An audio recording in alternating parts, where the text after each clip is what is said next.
Sous le haut patronage de Sa Majesté, le roi Mohamed VI, le Maroc d'avenir en Afrique et sur le monde.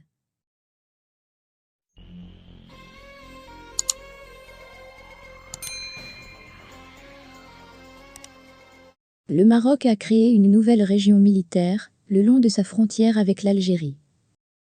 Dans un contexte de forte tension avec Alger, le territoire marocain a été redécoupé en 3 zones pour donner plus de souplesse et de liberté d'action à son armée. Le Maroc a créé une nouvelle région militaire le long de sa frontière avec l'Algérie, en pleine tension entre les deux voisins du Maghreb, a indiqué, lundi 21 février, la revue officielle de l'armée marocaine. Le territoire marocain, qui était jusque-là divisé en 2 régions militaires, nord et sud, se découpe désormais en 3 secteurs avec la création de la nouvelle zone et, le long de la frontière orientale avec l'Algérie. Le commandement de cette zone a été confié au général de division Mohamed Migdad, dont la cérémonie d'investiture a eu lieu le 5 janvier, a précisé la revue des Forces armées royales, phare, dans sa dernière édition. La création de cette entité a pour objectif d'assurer la cohérence du commandement, du contrôle et du soutien des composantes terrestres, aériennes et maritimes des phares, et leur donner plus de souplesse et de liberté d'action, nécessaires à l'accomplissement des différentes missions, selon la même source. La création de la nouvelle zone militaire survient, dans une période de tension entre Rabat et Alger, notamment au sujet du Sahara occidental et le récent rapprochement entre le Maroc et Israël.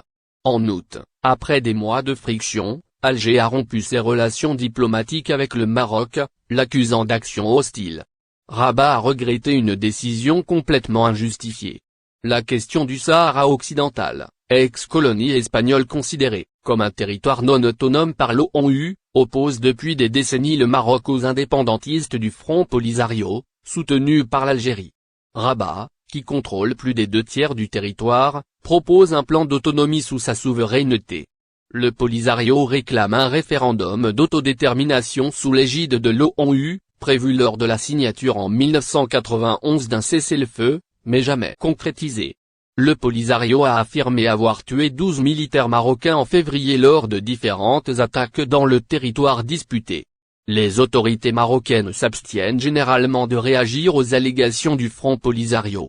À la mi-novembre 2020, un cessez-le-feu en vigueur depuis 29 ans au Sahara occidental avait volé en éclats après le déploiement de troupes marocaines à l'extrême sud du territoire pour déloger des indépendantistes qui bloquaient la seule route vers la Mauritanie. Selon eux, l'artère est illégale car elle n'existait pas lors de la signature des accords de 1991. Depuis, le Polisario se dit en état de guerre de légitime défense et publie un bulletin quotidien de ses